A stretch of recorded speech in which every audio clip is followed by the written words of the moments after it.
Hoje nós consideraremos apenas um versículo, o verso de número 13 do capítulo 2. 1 Tessalonicenses é a carta que estamos expondo aos domingos à noite. Capítulo 2, chegamos agora ao verso 13, que com a graça de Deus estaremos estudando nesta noite. Diz assim, meus irmãos, essa porção tão relevante, tão preciosa das Escrituras. Outra razão ainda temos nós para incessantemente dar graças a Deus. É que tendo vós recebido a palavra que de nós ouvistes, que é de Deus, acolhestes, não como palavra de homens, e sim, como em verdade é a palavra de Deus, a qual, com efeito, está operando eficazmente em vós, os que credes. Vamos reler o verso, é apenas um verso, e assim temos a oportunidade de memorizá-lo melhor. Outra razão ainda temos nós para incessantemente dar graças a Deus. É que tendo vós recebido a palavra que de nós ouvistes, que é de Deus, acolhestes não como palavra de homens, e sim como em verdade é a palavra de Deus, a qual, com efeito, está operando eficazmente em vós, os que credes. Meus irmãos, uma das características distintivas da fé reformada consiste no elevado conceito que a pregação da palavra de Deus tem para nós. Na teologia reformada, o conceito de palavra de Deus é bem mais amplo do que aquele normalmente compreendido pela expressão.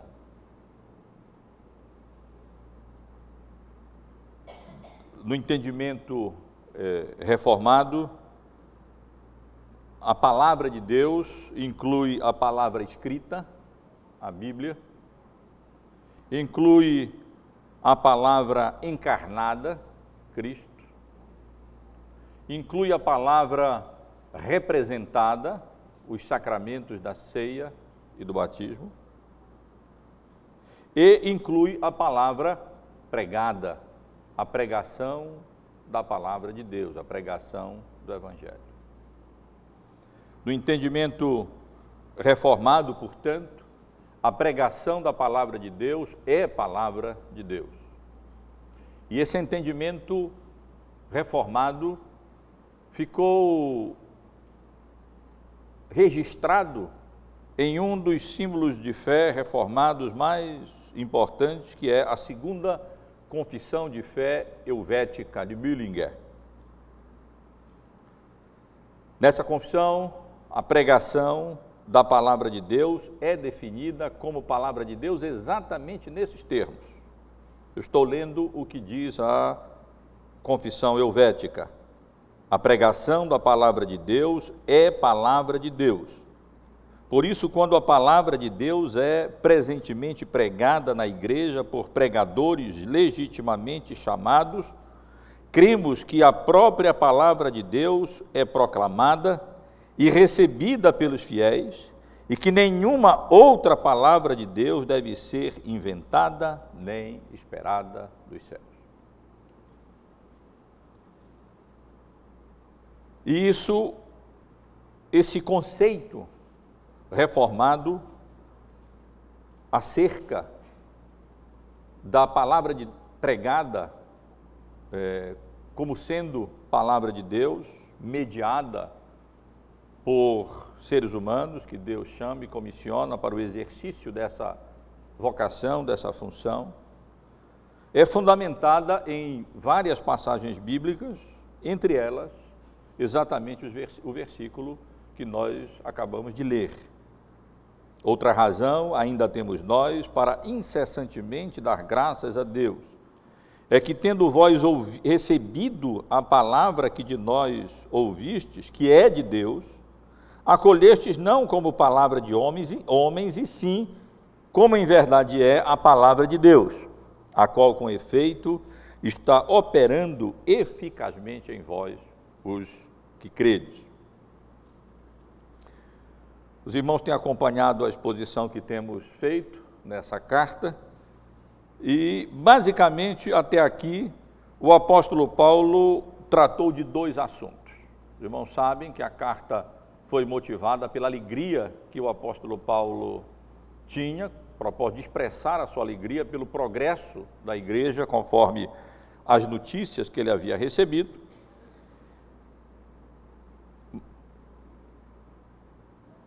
E para animar a igreja, encorajar uma igreja recém-organizada diante das perseguições que vinha experimentando, que vinha sofrendo.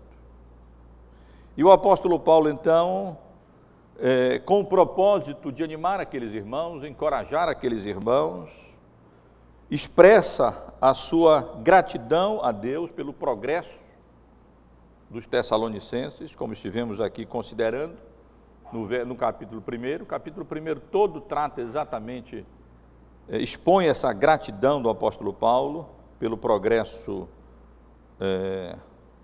da igreja.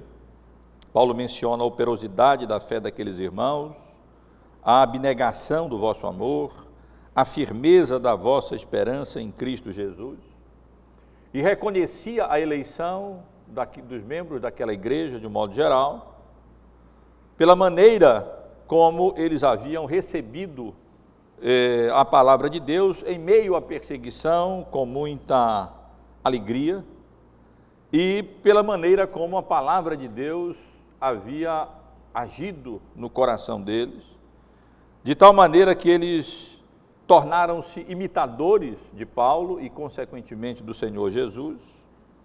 Deles repercutia a palavra de Deus para além das fronteiras da Grécia e tornou-se evidente a maneira como eles, deixando os ídolos, passaram a servir, isto é, a cultuar ao Deus vivo e verdadeiro. No capítulo 2, estivemos considerando como o apóstolo Paulo passa a defender o seu ministério. O propósito é o mesmo, encorajar a igreja, dizer, irmãos, sigam firmes, não se deixem seduzir pelo engano, nem amedrontar pelas perseguições, perseverem, continuem firmes no Evangelho. Somos gratos a Deus pela maneira como os irmãos têm progredido no Evangelho, pelo testemunho dos irmãos. E não deem ouvidos àqueles que tentam desacreditar o Evangelho, tentando desacreditar a reputação dos seus ministros legítimos e sinceros, como era o apóstolo Paulo, Silas e Timóteo, aqueles que Deus utilizou para levar o Evangelho aos membros, à cidade de Tessalônica. E por 2 domingos, estivemos considerando o capítulo 2, do verso 1 até o verso 12, onde o apóstolo Paulo apresenta as características de um ministério genuíno, defendendo o seu próprio ministério, bem como de Silas e de Timóteo, entre os tessalonicenses. Eles haviam estado ali com uma atitude genuína, ousada, haviam pregado o Evangelho de Deus e não especulações humanas. A motivação deles era genuína, eles não buscavam interesses pessoais ou glória humana, o método deles era genuíno, não utilizavam de linguagem de bajulação, nem procuravam agradar aos homens, mas mantinham-se fiéis ao Evangelho. E como vimos há pouco, na leitura de 1 Tessalonicenses, capítulo 7, até o verso 12, pelo presbítero Jonas, vimos como o apóstolo Paulo continuou apresentando outras características da genuinidade do seu ministério, como o amor e a abnegação, um comportamento íntegro, piedoso, justo, irrepreensível entre aquela igreja, e pela sua, ou melhor, deles, Paulo, Silas e Timóteo, fidelidade no desempenho do ofício para o qual Deus os havia comissionado. Foram fiéis em exortar a igreja, em consolar a igreja, em admoestar a igreja, conforme os dons que Deus havia concedido a eles e a graça de Deus. Agora, meus irmãos, o apóstolo Paulo, nesse texto, apresenta outro aspecto da sua gratidão pela igreja. Já havia apresentado vários deles, como nós estivemos aqui considerando no primeiro capítulo, mas para encorajamento da igreja, o apóstolo Paulo provoca a lembrança daqueles irmãos sobre outros aspectos, um outro aspecto fundamental e essencial, importantíssimo, relacionado à maneira como eles haviam recebido a pregação do Evangelho por meio de Paulo, Silas e Timóteo. Trata-se, irmãos, de uma passagem preciosa. Eu poderia expor esse versículo juntamente com os versos 14, 15 e 16, porque ele faz parte dessa seção que aqui inicia e se estende até o versículo 16. Na verdade, os versos 14, 15 e 16 é uma exposição do final do versículo 13. Mas o versículo 13 é tão rico que dificilmente, no espaço de tempo que nós temos reservado para a exposição, para a pregação, eu poderia expor de forma adequada esses versos todos, 13, 14, 15 e 16, sem me delongar demais, ou então sem deixar de fora aspectos importantes desse versículo. É um versículo importante, eu reitero, eu repito, precioso, e exatamente por isso vale a pena observarmos isoladamente esse verso da palavra de Deus, esse motivo de profunda, de incessante gratidão ao Senhor pela maneira como os cidadãos de Tessalônica, gentios e judeus, receberam a palavra que lhes havia sido anunciada pelo apóstolo Paulo e pelos evangelistas Silas e Timóteo. Esse versículo, portanto, irmãos, esse versículo é importante, portanto, irmãos, porque nele nós encontramos uma descrição sucinta, mas preciosa, do instrumento de Deus para a salvação de pecadores. Esse é o nosso tema, o instrumento de Deus para a salvação de pecadores. Ou se eu pudesse colocar de outra maneira, explicitando melhor, o processo, os instrumentos e o processo, o instrumento e o processo através dos quais Deus mesmo redime os seus eleitos, para utilizar a linguagem que o apóstolo Paulo utilizou no capítulo 1, verso 4, reconhecendo, irmãos amados de Deus, a vossa eleição.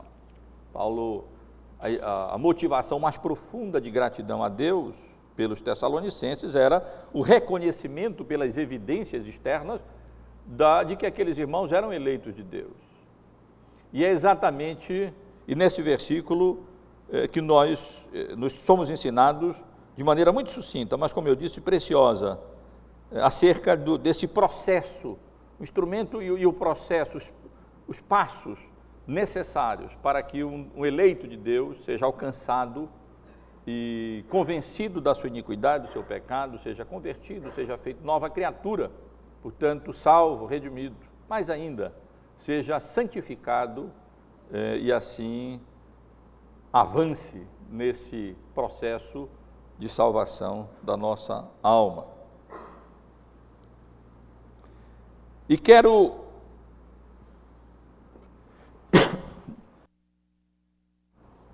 Desculpe, irmão. E quero abordar esse verso chamando a atenção dos irmãos, em primeiro lugar, para a palavra ouvida.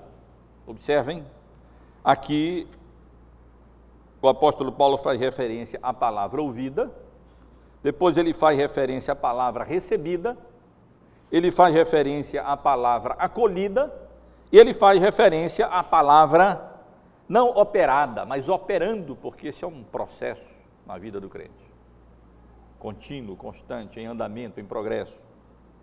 E eu quero, em primeiro lugar, chamar a atenção dos irmãos para que o apóstolo Paulo fala aqui sobre a importância da palavra ouvida, quando ele diz: outra razão ainda temos nós para incessantemente dar graças a Deus, é que tendo vós recebido a palavra que de nós ouviste, que é de Deus, acolhestes, não como palavra de homens, e sim como em verdade é a palavra de Deus, a qual com efeito está operando eficazmente em vós, os que credes.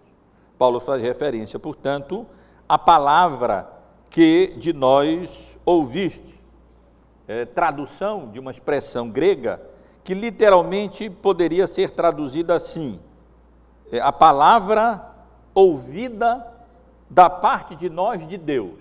Literalmente o grego diz assim: a palavra ouvida da parte de nós de Deus. E evidentemente, meus irmãos, quando o apóstolo Paulo faz referência à palavra ouvida da parte de nós e de Deus, ele tem em mente não a palavra lida, a palavra escrita, mas a palavra falada e, portanto, consequentemente, a palavra ouvida. Na realidade, o apóstolo Paulo utiliza aqui uma expressão que em outras passagens bíblicas é traduzida como pregação, porque palavra ouvida é a palavra pregada, nesse sentido. Aqui o apóstolo Paulo faz referência à sua atividade evangelística na igreja de Tessalônica. Ele esteve ali pregando a palavra, arrazoando, expondo, abrindo, demonstrando os ensinos da palavra de Deus, especialmente acerca, aqueles relacionados acerca do Messias, do prometido, do Salvador, do nosso Senhor Jesus. Uma passagem conhecida nossa, que utiliza essa expressão, uma expressão semelhante a essa, encontra-se na carta aos Romanos, no capítulo 10, no verso 17. É uma passagem conhecida dos irmãos.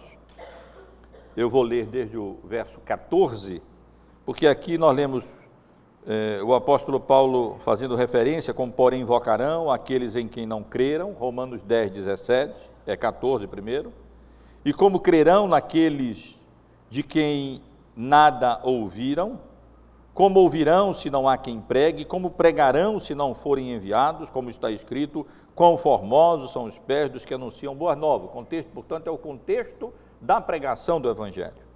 E no verso 17 nós lemos assim: e assim a fé vem pela pregação e a pregação pela palavra de Cristo. Aqui nós temos a tradução pregação, na realidade não traduz o termo técnico na língua original, querigma, mas traduz o termo aqui utilizado como ouvir.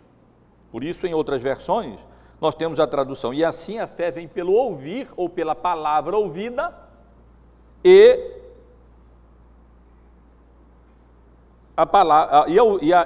a pregação, ou seja, o ouvir pela palavra de Cristo.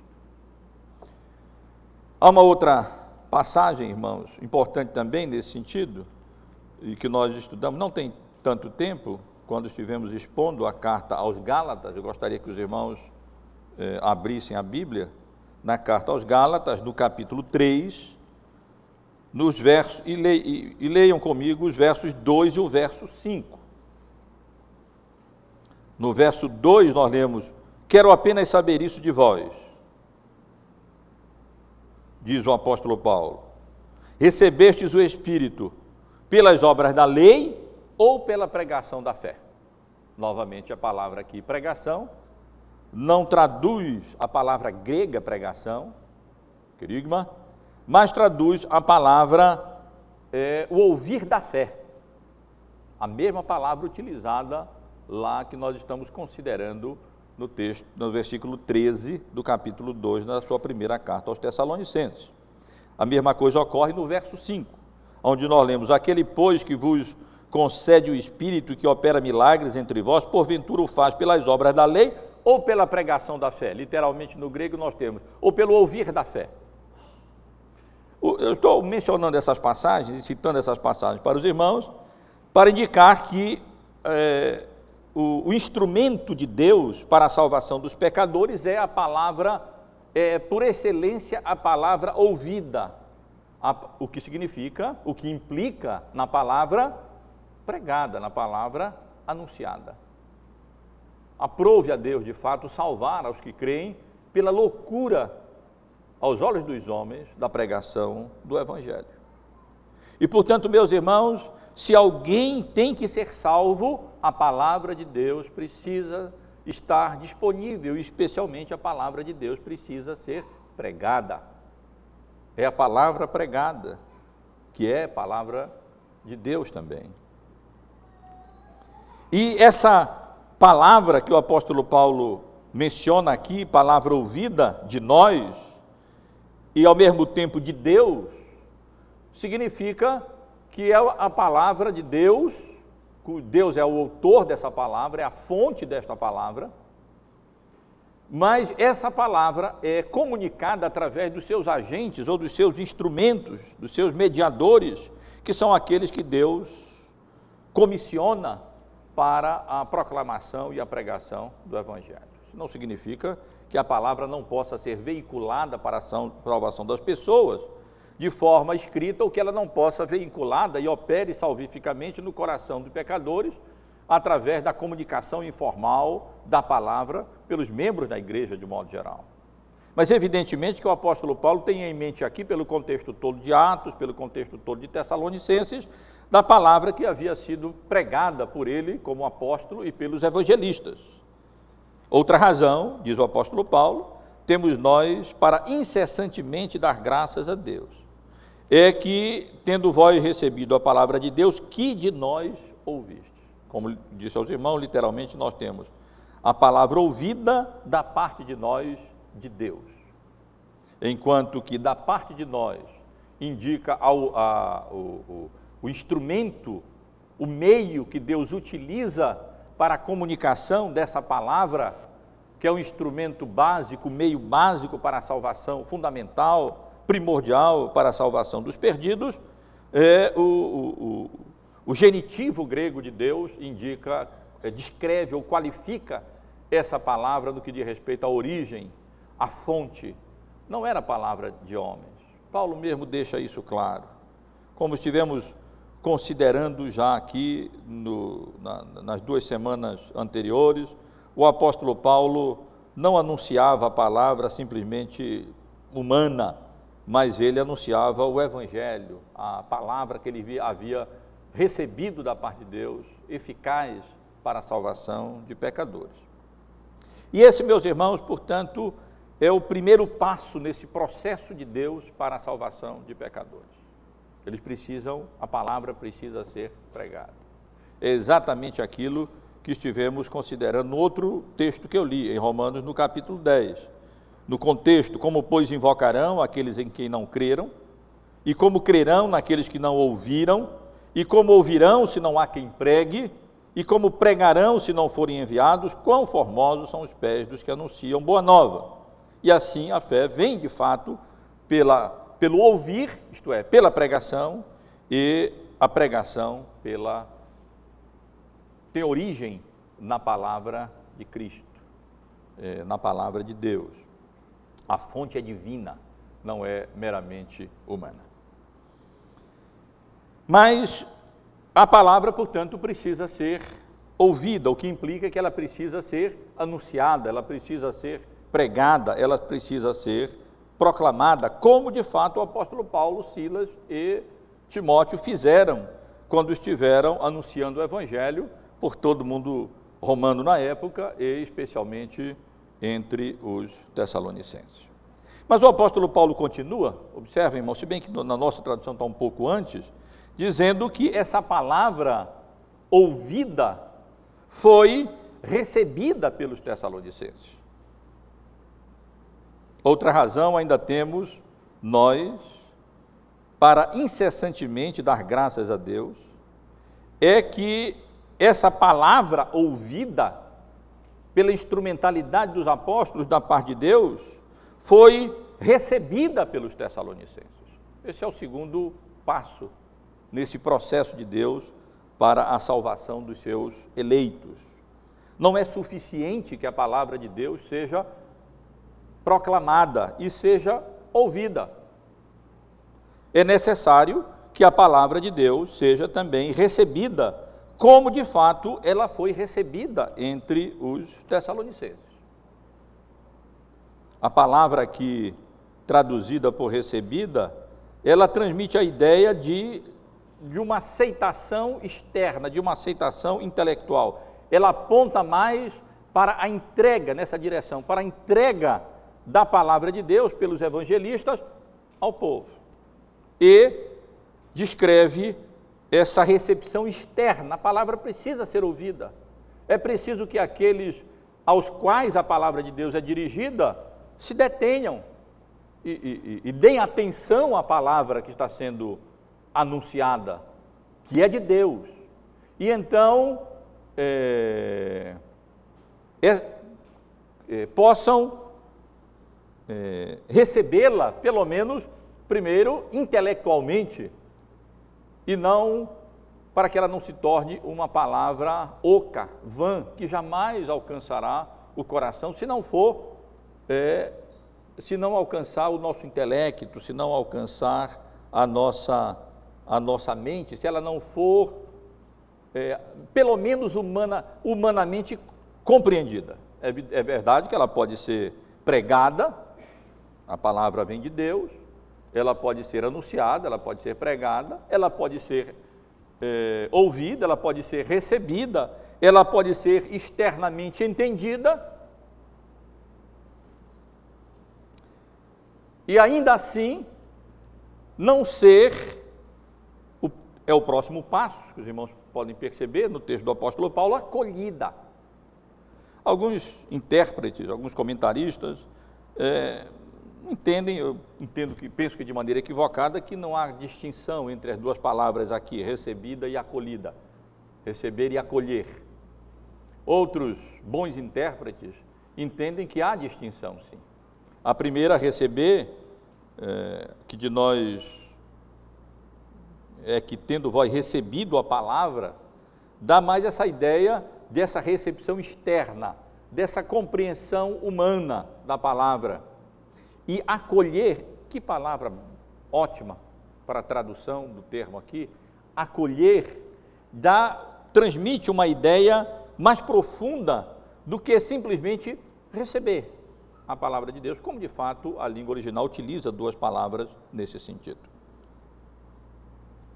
Derromai, o verbo grego para acolher, ele realmente aponta para uma iniciativa, claro que movidos pelo Espírito Santo, como eu estou adiantando, mas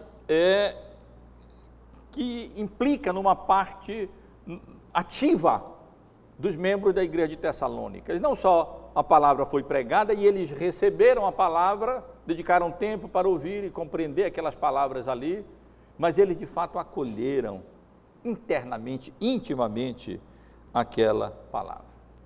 O termo aqui usado por a palavra acolhida, deve ser, portanto, entendido como indicando aquele acolhimento com fé, aquela recepção da palavra, mas com fé, através da fé, receber a palavra com fé de que de fato ela é de Deus, que ela não é meramente palavra humana, mas ela é realmente a palavra de Deus. E o apóstolo Paulo ressalta exatamente isso como sendo uma maneira característica e distintiva da recepção, que caracterizou a recepção da sua pregação entre os tessalonicenses. Irmãos, o apóstolo Paulo sabia muito bem o que era pregar, as pessoas ouvirem e sequer receberem. Recusavam-se a dar ouvidos à palavra, brilhavam os dentes, muitos apedrejavam, não queriam nem ouvir, nem sequer honestamente e educadamente, pelo menos, levar em consideração aquilo que estava sendo apresentado para avaliar se as coisas eram de fato assim, como fizeram os bereanos e foram por isso exaltados e honrados pela atitude deles. Mas, menos pessoas ainda, além de tomarem o tempo para receber e procurar compreender e comparar e ver se as coisas eram de fato assim, acolhiam de fato a palavra de Deus para que ela operasse eficazmente no coração deles. E é exatamente isso que o apóstolo Paulo exalta aqui. Outra razão ainda temos nós para incessantemente dar graças a Deus, é que tendo vós recebido a palavra que de nós ouvistes, que é de Deus, a palavra pregada pela instrumentalidade humana, mas de origem divina, acolhestes não como palavra de homens, e sim como em verdade é a palavra de Deus. Não pode haver uma declaração mais precisa da pregação da palavra de Deus, a palavra ouvida, a palavra pregada, como palavra de Deus, como essa que nós encontramos aqui. E o apóstolo Paulo exalta e louva aqueles irmãos exatamente porque eles receberam a palavra pregada, é a referência aqui, ouvida, e deram crédito àquela palavra pela graça de Deus, como palavra de Deus e não meramente como palavra humana. Há uma outra referência bíblica em que a expressão que nós encontramos aqui, que eu mencionei ainda agora há pouco, a palavra ouvida, é encontrada na Bíblia, não mencionei antes porque queria mencionar nesse contexto, e se encontra em Hebreus no capítulo 4, no versículo 2. Aqui nós vemos bem essa distinção. Eu vou ler o verso primeiro também e chamo a atenção dos irmãos para atentarem bem para esses versículos.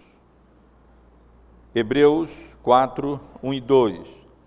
Temamos, portanto, que sendo-nos deixada a promessa de entrar no descanso de Deus, suceda parecer que algum de vós tenha falhado, porque também a nós foram anunciadas as boas novas, a referência à pregação do Evangelho, a palavra ouvida, como se deu a eles, mas a palavra que ouviram, é a mesma expressão que temos lá, isto é, a palavra ouvida, ou seja, a pregação, não lhes aproveitou, visto não ter sido acompanhada pela fé naqueles que a ouviram. Esse verso consubstancia o que nós estamos afirmando. É possível ouvir a palavra, é preciso até certo ponto receber a palavra, mas a palavra só opera eficazmente quando ela é acolhida com fé. Crer em palavras meramente humanas é crendice, mas crer em palavras comunicadas por homens, mas que provém de Deus, é fé. E fé salvadora. E foi exatamente o que aquelas pessoas da igreja de Tessalônica, que vieram a compor a igreja de Tessalônica, fizeram. E por isso o apóstolo Paulo louva aqueles irmãos. Então, irmãos, vejam esse processo de salvação. A palavra precisa ser ouvida, claro que para isso ela tem que ser pregada, essa é a referência aqui, eu não diria nem implícita, explícita, porque o termo grego utilizado aqui, ele pode ser traduzido como pregação, como vimos em outros lugares. Trata-se, portanto, da palavra pregada. A palavra precisa, para agir, precisa ser recebida, precisa ser entendida, é preciso que as pessoas deem tempo para receber essa palavra e então considerá-la, refletir nela, mas ela precisa também ser acolhida, ela precisa ser recebida não apenas intelectualmente, mas ser acolhida com fé, como reconhecimento de que isso não é palavra de homem, isso é palavra de Deus para a salvação e, nesse contexto aqui, talvez o apóstolo Paulo se refira mais até à edificação daqueles irmãos. Talvez ele tenha deixado esse outro aspecto das suas ações de graças para cá e não incluído lá no primeiro capítulo, onde ele apresenta as outras motivações para a sua ação de graça, exatamente porque aqui o apóstolo Paulo tenha em mente, especialmente, claro que também a conversão, mas especialmente a edificação, a santificação daqueles irmãos, especialmente pelo que vem depois, que nós vamos considerar agora. Porque o texto não fala apenas da palavra ouvida, a pregação. Ele não fala apenas da palavra recebida, isto é, aceita intelectualmente ou entendida intelectualmente. E não fala a respeito apenas da palavra acolhida, isto é, a palavra recebida com fé, de que de fato não é palavra humana, mas é palavra divina, é palavra de Deus. Mas a passagem fala finalmente, irmãos, da palavra operando. O versículo fala também da palavra em operação, da palavra operando. Vejam o que diz o final do versículo 13. Não como palavra de homens, e sim como em verdade é a palavra de Deus, a qual com efeito está operando eficazmente em vós, os que credes. É uma palavra viva, é uma palavra que, quando a pregação é uma palavra de Deus, que quando ouvida, recebida, acolhida com fé, ela opera, ela age eficazmente no coração, na mente, no coração e na vontade daqueles que são expostos à pregação do Evangelho. Não é um ato automático, como às vezes nós ouvimos falar tolamente no meio evangélico. A palavra tem poder, como se a palavra automaticamente, sendo ouvida ou pronunciada, ela realize alguma coisa. Nós sabemos que não é assim. Mas há um aspecto em que a palavra tem poder, sim. Ela opera, e nós vamos já considerar.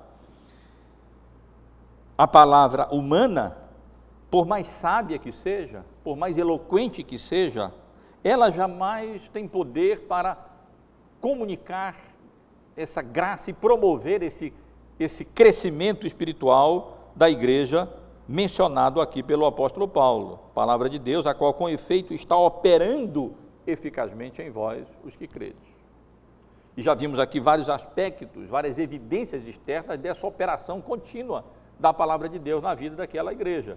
Eles haviam se tornado exemplo e deles a palavra repercutia, soava, ecoava para além das fronteiras da Grécia.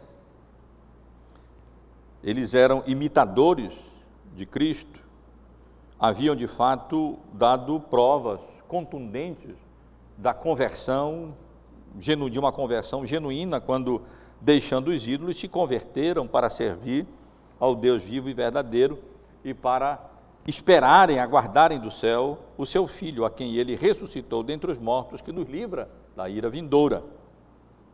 Mas, meus irmãos, só a palavra de Deus pode fazer isso. Essa é um dos grandes pilares da fé ou da teologia reformada. Deus age mediante a sua palavra. O Espírito Santo de Deus opera mediante a palavra. Esse versículo nos ensina isso. É através da palavra que Deus eficazmente opera a conversão e a santificação de pessoas. E como ele faz isso? Evidentemente, eu ressalto, não é de forma automática, não é que a palavra em si, de maneira mágica ou automática, pronunciada ou ouvida, automaticamente opere frutos.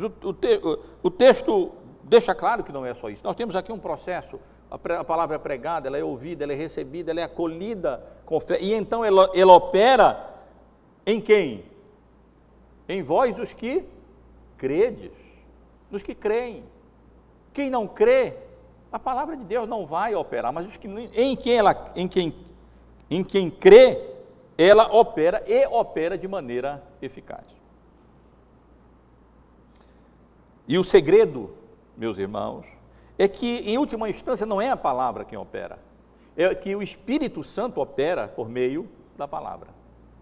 Paulo já havia dito isso, num certo sentido, no capítulo 1 da sua carta, no versículo 5, quando ele disse: porque o nosso evangelho não chegou até vós, tão somente em palavra, mas sobretudo em poder, no Espírito Santo e em plena convicção. É isso que torna eficaz a palavra pregada. Só o Espírito Santo, só o poder do Espírito Santo em aplicar a palavra pregada, ouvida, eficazmente no coração dos seus eleitos, só o Espírito Santo pode fazer isso. Homem nenhum, por mais eloquente, sábio, capaz, sincero, santo que seja, pode produzir essa operação eficaz no coração dos ouvintes, a não ser que o Espírito Santo de Deus intermedie e aplique eficazmente essa palavra no coração dos ouvintes. Nós temos um exemplo muito vivo disso no livro de Atos dos Apóstolos, na pregação do apóstolo Paulo na cidade anterior, Filipos, da qual ele havia saído e se dirigido a Tessalônica. Ali o apóstolo Paulo anunciou o evangelho a um grupo de mulheres na beira de um rio, e nós lemos no capítulo 16 do livro de Atos, no versículo 14, acerca da conversão de Lídia e da maneira como a conversão de Lídia foi descrita. Ali estavam várias pessoas ouvindo o evangelho, é possível que outras tivessem se convertido, se converteram foi exatamente dessa maneira, mas Lucas se concentra aqui na conversão de Lídia, até porque se tornaram uma pessoa importante ali, e rogou que Paulo ficasse na sua casa. Mas observe, irmãos, que no verso 14, nós lemos que certa mulher chamada Lídia, da cidade de Tiatira, vendedora de púrpura, temente a Deus, nos escutava. O Senhor lhe abriu o coração para atender as coisas que Paulo dizia. Aqui está o segredo, através do qual, que explica a eficácia da palavra anunciada, da palavra pregada. É o Espírito Santo de Deus abrindo o coração, produzindo compreensão sincera, produzindo esse agasalhamento da palavra no coração, essa recepção da palavra, não meramente como blá, blá, blá, como conversa de homens, como é possível que algumas pessoas, hoje aqui mesmo, estejam ouvindo a pregação do Evangelho, como palavras humanas, como um discurso humano, mas que recebem a palavra de Deus como palavra de Deus, instrumentalizada ou mediada por seres humanos, é verdade, pecadores, é verdade, mas a palavra pregada é palavra de Deus. Desde que expresse, que seja a palavra de Deus, e não apenas nossa, ela é palavra de Deus, e por ser palavra de Deus, o Espírito Santo de Deus aplica ao coração dos ouvintes, daqueles que creem, e ele produz fé no coração dessas pessoas. Mas, irmãos, eu quero ressaltar ainda, comparando um pouco para os irmãos compreenderem o que o apóstolo Paulo, a força da palavra que o apóstolo Paulo utiliza aqui, a qual com efeito está operando eficazmente, ou a forma grega daria a possibilidade de traduzirmos também, não operando eficazmente, mas causando essa operação eficaz, apontando aí para um outro agente, não um agente intermediário à palavra, mas para um agente causal mesmo, o Espírito Santo de Deus, que é aquele que pega a palavra e a torna eficaz no coração dos ouvintes. Essa mesma palavra aqui, traduzida por operando, ela é utilizada em duas passagens para as quais eu quero chamar a atenção dos irmãos, que são muito interessantes. Uma se encontra em Efésios, no capítulo 2, no versículo 2, uma passagem também conhecida nossa, Efésios, capítulo 2, versículo 2, Eu vou ler o verso primeiro também, para os irmãos poderem acompanhar melhor. E aqui nós lemos: Ele nos deu vida, estando vós mortos nos vossos delitos e pecados. Efésios 2, 1. E observem o que lemos no verso 2. Nos quais andastes outrora, segundo o curso deste mundo, segundo o príncipe da potestade do ar, isto é, o diabo, do espírito que agora atua nos filhos da desobediência. A mesma palavra utilizada lá é utilizada aqui. O diabo, ele opera no coração dos desobedientes. Ele,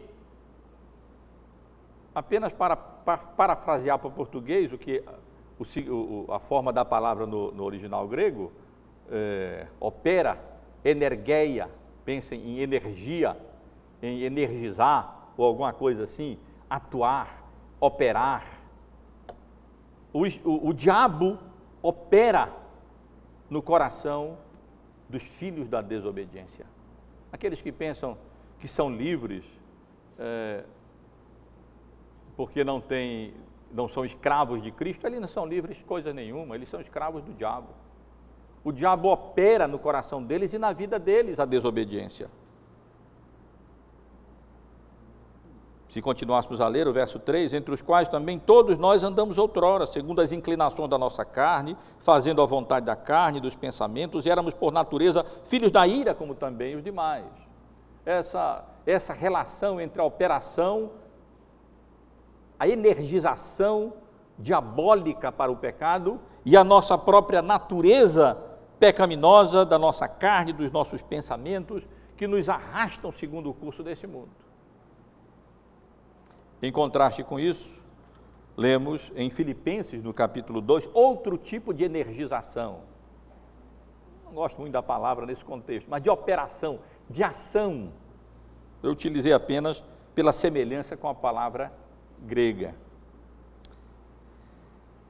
Nem sempre o significado mais literal é o que deve ser adotado, mas ele ilustra bem essa poderização, essa capacitação, essa ação, essa operação, essa energização diabólica no coração dos seus súditos neste mundo cego nas trevas do pecado.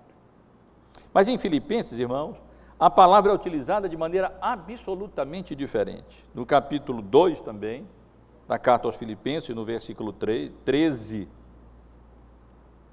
de Filipenses, nós lemos assim, eu vou ler do verso 12 também, para termos o contexto. Assim, pois, amados meus, como sempre obedecestes, não só na minha presença, porém muito mais agora na minha ausência, desenvolvei a vossa salvação com temor e tremor. É o lado da responsabilidade humana. Somos chamados para desenvolver a nossa salvação com temor e tremor, como os tessalonicenses foram chamados também, e fizeram muito bem.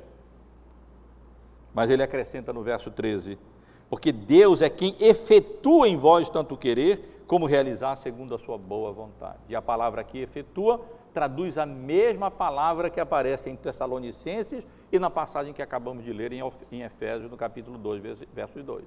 Deus é quem opera, Deus é quem energiza, Deus é quem capacita, Deus é quem habilita.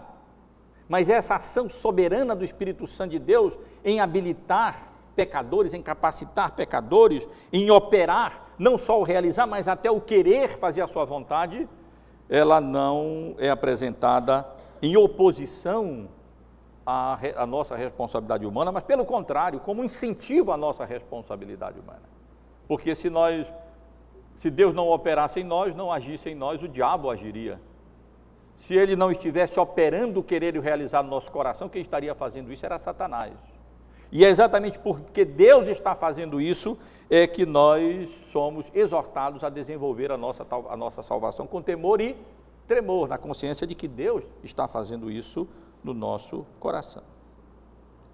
E é interessante, meus irmãos, à luz desses dois textos, um expressando essa operação diabólica no coração do seu povo, e outro de Deus, do Espírito Santo de Deus, operando essa operação, energização santa no coração do seu povo, nós entendermos melhor o que o apóstolo Paulo quer dizer aqui, que a palavra de Deus opera nesse sentido também no nosso coração. É o Espírito Santo de Deus operando através da palavra de Deus, eficazmente no coração de quem?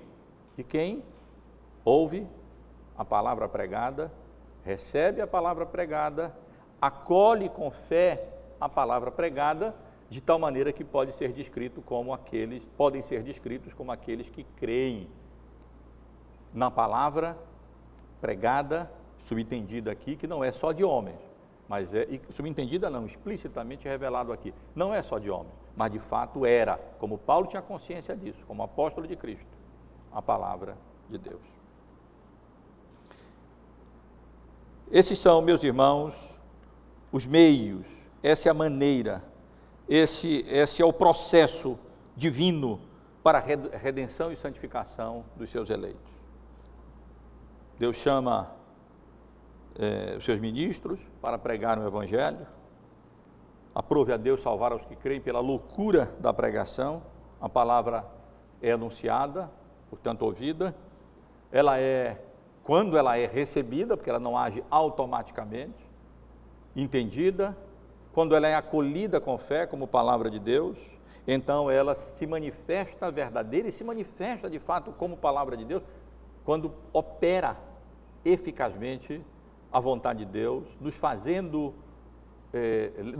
levando o nosso pensamento cativo à sua vontade, à sua palavra, e nos tornando resolutos no sentido de sermos fiéis ao Senhor, obedecermos à vontade do Senhor e vivermos de fato para a honra e para a glória do nosso Deus.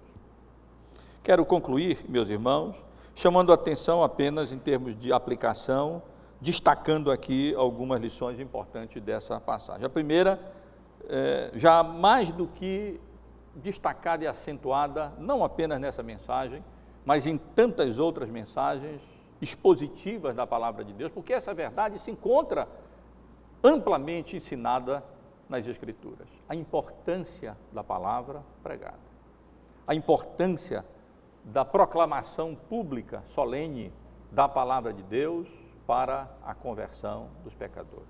A importância também da comunicação da palavra por cada crente, levando aos outros aquilo que Deus revelou na sua palavra como instrumentos da palavra de Deus para que outros sejam arrancados das trevas em que se encontram e deixem de ser energizados por Satanás e passem a ser operados pelo Deus, Criador dos céus e da terra, que faz todas as coisas de conformidade com o conselho da sua vontade. Aprove a Deus salvar aos que creem pela loucura da pregação do Evangelho. E Paulo louvava aqueles irmãos porque eles receberam a palavra pregada de alguém comissionado para isso, de maneira santa e pura, com motivações puras, métodos puros, como palavra de Deus, porque de fato a pregação da palavra de Deus, quando expressa genuinamente a vontade de Deus, ela é palavra de Deus. A segunda lição que o texto nos comunica, irmãos, diz respeito a essa ligação entre a palavra e o Espírito, que eu quero ressaltar aqui. O texto não é explícito, mas as outras passagens, tanto aqui em Tessalonicenses, como em outros lugares do Novo Testamento, que eu estive citando, aqui em Tessalonicenses, especialmente o verso 5 do capítulo 1, que eu li com os irmãos, deixa clara essa relação, essa ligação da palavra e o Espírito. A palavra só não é suficiente. Ela precisa ir acompanhada da operação do Espírito Santo, produzindo fé no coração dos ouvintes, para que se torne eficaz. Mas o Espírito Santo não age para a salvação, a não ser pela sua palavra. De tal maneira que o apóstolo Paulo chega a escrever aqui que é a palavra que opera eficazmente em vós. Não que ele esteja eliminando o Espírito Santo, mas porque ele está ressaltando a instrumentalidade da palavra como o meio que Deus utiliza, o Espírito Santo utiliza a palavra pregada aqui para a salvação dos perdidos e edificação e santificação do seu povo. A palavra de Deus continua operando eficazmente, não apenas para a conversão, mas para a nossa própria santificação. continuamos precisando ser convencidos do nosso pecado, continuamos precisando ser levados ao arrependimento, continuamos precisando ser animados em nos submeter à vontade de Deus e realizar a vontade de Deus. Isso só é realizado pelo Espírito falando mediante a palavra de Deus, lida, mas especialmente a palavra ouvida, a palavra pregada. Aprove a Deus fazer essa loucura para os homens, que é prover salvação e edificação pela instrumentalidade de pecadores vocacionados para a comunicação da palavra, da sua palavra, do seu evangelho. E a última lição, irmãos, que quero destacar, diz respeito à eficácia da palavra de Deus. Não podemos correr em nenhum risco, nem para um lado nem para o outro, nem diminuir a eficácia da palavra de Deus.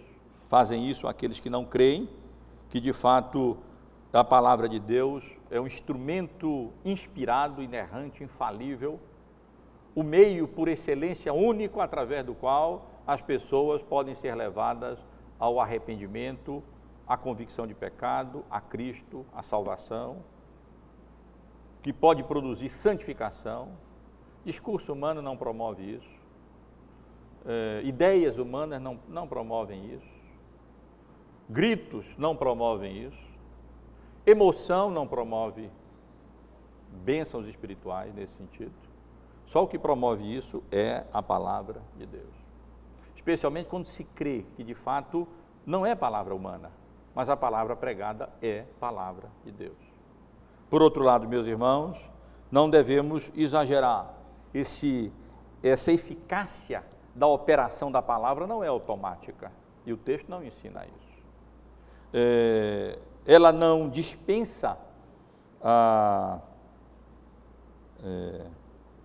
ação de Cristo, a ação do Espírito Santo de Deus, para que se torne eficaz, produzindo efeito salvífico e santificador no coração dos ouvintes. Eficaz em vós, os que credes. E também ela não diminui a responsabilidade humana, como em nenhum lugar na Bíblia essa responsabilidade é diminuída em função da realidade da absoluta soberania de Deus na salvação dos pecadores. São lições, irmãos, que essa passagem nos ensina, e são lições preciosas para essa época que nós vivemos, uma época relativista, pluralista, sem verdades objetivas, crescentemente as igrejas se afastam daqueles conceitos fundamentais reformados acerca da inspiração, da autoridade, da inerrância, da suficiência das Escrituras, e especialmente do papel relevante que a palavra pregada exerce na igreja como palavra de Deus. A ideia que parece prevalecer na igreja é que, para atrair pessoas, temos que diminuir cada vez mais a pregação e preencher o tempo com coisas mais atrativas, como músicas, danças e outras coisas mais novas e mais atrativas para que as pessoas então possam vir, representações teatrais, quem sabe, coisas do gênero. Mas nós lemos na Bíblia que aprove a Deus salvar os que creem pela loucura da pregação do Evangelho. E esse texto nos ensina, meus irmãos, aquilo que a fé reformada nos ensina. A pregação da palavra de Deus é a palavra de Deus. É a palavra pregada, anunciada, verbalizada, instrumentalizada pelos agentes que Deus mesmo chama, de um modo geral, a igreja, para comunicar informalmente essa palavra a outros, e de maneira pública através da pregação solene dos arautos que são chamados na nova dispensação, como na antiga dispensação os profetas eram chamados para se levantarem e declararem: assim diz o Senhor, e proclamarem com fidelidade, com precisão, com temor, com tremor, a palavra de Deus. mas também ensina essa ligação, eu repito, da palavra com o Espírito Santo. Isso é um aspecto essencial e fundamental da nossa fé, essa ligação. Nós não ousamos separar o Espírito da palavra, nem ficando só com o Espírito, dispensando a palavra, nem só a palavra e dispensando a operação e a ação do Espírito Santo. Sempre que lemos sobre um, pensamos no outro, e eles não concebemos essa distinção, e é exatamente daí que vem a eficácia da pregação e da palavra, sem diminuí-la nem exagerá-la, mas o Espírito Santo de Deus produz isso no coração dos ouvintes quando eles ouvem, recebem, acolhem e com fé, que é palavra de Deus, essa palavra opera eficazmente no nosso coração. Que Deus nos abençoe, meus irmãos e irmãs,